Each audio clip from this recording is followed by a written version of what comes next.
there. We're diving into one of those topics that make people squirm. Politics. Yes, I said it. Politics. But don't hit that pause button just yet. I promise that this isn't one of those awkward family dinners where Uncle Bob starts to rant about the latest headlines, and you're just trying to figure out how to politely ask him to pass the potatoes. Instead, we're going to chat about how to have those passionate political discussions without losing friends, and even more importantly, family.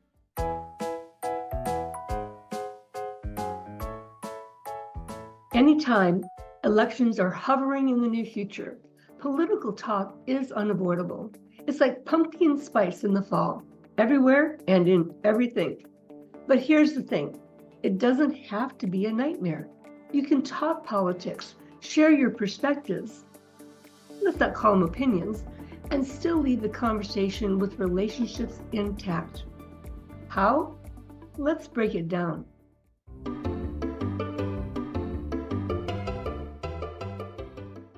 First off, let's acknowledge that we're all passionate about something. Maybe it's healthcare or vaccinations. Maybe it's the economy, our views on abortion rights, or maybe it's just that your candidate has the best memes. Whatever it is, that passion often comes from a place of deep values and beliefs. Sometimes we may not even know where and how they got kindled. Now, that's not a bad thing. However, when our emotions run high, our ability to have a constructive conversation can take a nosedive, like a campaign promise in a budget meeting.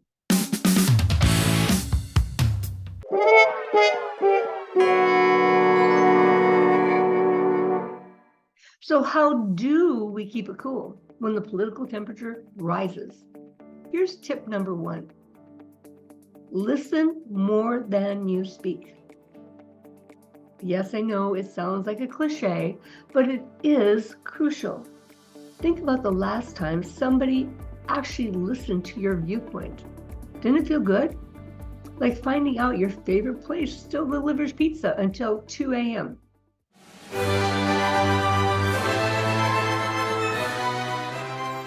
As Stephen Covey says, author of 7 Habits of Highly Effective People, the problem with communication is that we don't listen to understand. We listen to start forming our own reply while the other person is still talking. It ends up with lots of unfinished conversations and ripe for escalation. Think about it. Have you ever experienced talking to someone and you just didn't feel like they were listening to what you had to say? I imagine you have. We probably all have at some point. How do you know they're not listening? It's usually through their behavior, mostly the eyes.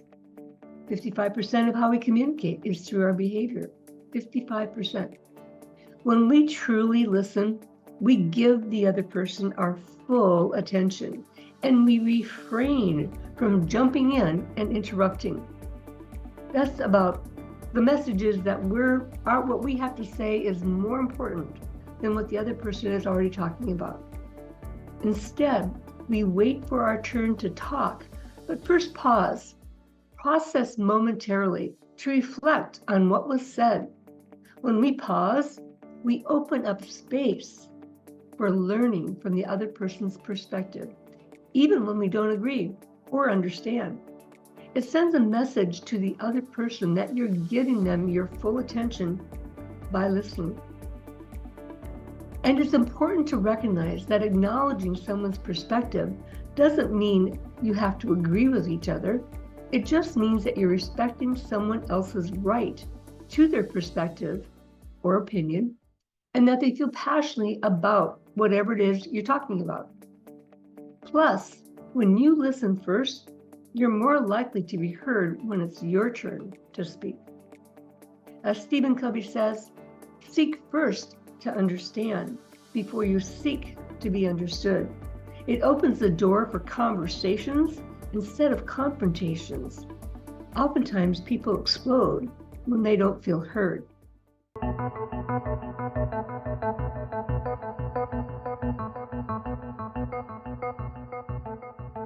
Tip number 2, set clear boundaries. Look, some conversations are like those 10-foot walls on an obstacle course, just too tough to tackle right now. If you know that a certain topic is going to push those buttons or open old wounds, it's okay to say something like this. Hey, maybe we should skip this one for today. Or, I'm not in a space to delve into this topic right now. Or, I hear you feel strongly about this. Give me some time to process what I've heard so far, and let's reconnect later. Setting boundaries is like putting up a do not disturb sign for your mental and emotional well-being.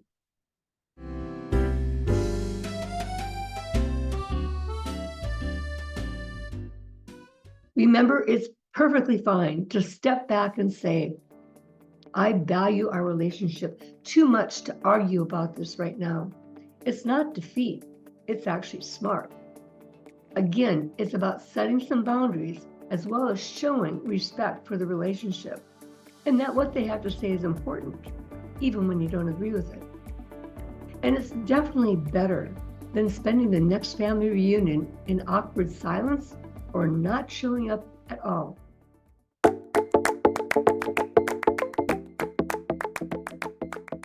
Finally, tip number 3, keep the humor alive. Politics can be heavy, but that doesn't mean you can't lighten the mood. A well-placed joke or a light-hearted comment, particularly when you direct it at yourself, what we call self-deprecation, can diffuse tension faster than you can say, recount.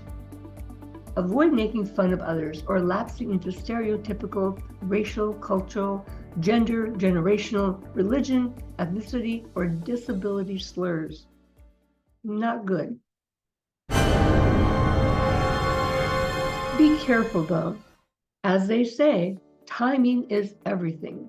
You don't want to make a joke when someone's spilling their heart out about a deeply held belief.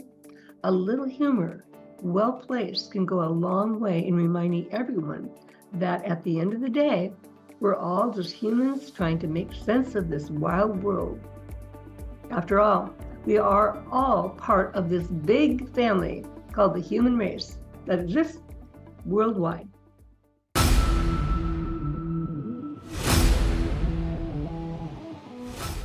As we approach any upcoming elections, remember these 3 tips.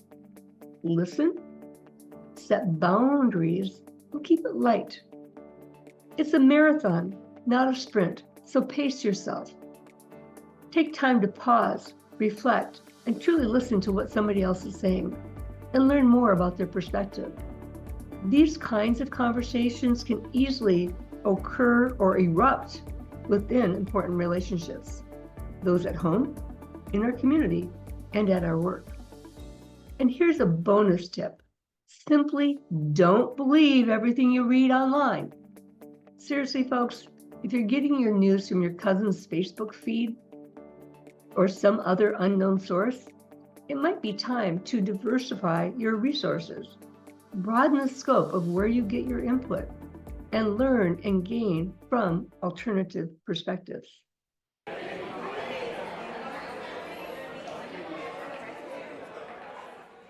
At the end of the day, what matters most isn't convincing someone else that you're right.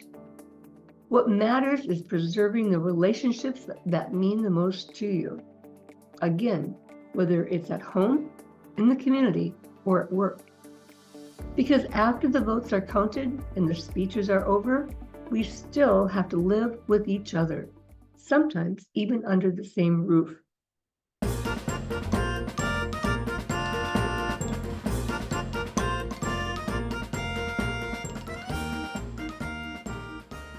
So as you head into the final stages of political debates, rhetoric, and discussions, keep these 3 strategies in mind. I know you can do this. Do your part in lowering the temperature and stop the divisive rhetoric. Let's make sure that when the dust settles, our important ongoing relationships are stronger than ever, even if our preferred candidate doesn't win. To draw upon a comment from a former First Lady, when they go low, cutting into it, those nasty barbs or snide comments, we go high. Yes, take the higher road and don't stumble down that slippery or rocky path with the other person. It's tough to get up from the mud. And when they go high and get emotionally intense, that's when we go low. Keep calm, lower your voice, take a few deep breaths to maintain your cool. Your tone and pace will help turn down the thermostat, and you will feel better for it. And don't worry, if it's a bit rough the first time, it will get better. Whatever works perfectly the first time you're at it. And it's not about being perfect, it's about practicing to make it permanent. The more you keep it up, the better you get. It's a new way of thinking and being to support a healthy mindset.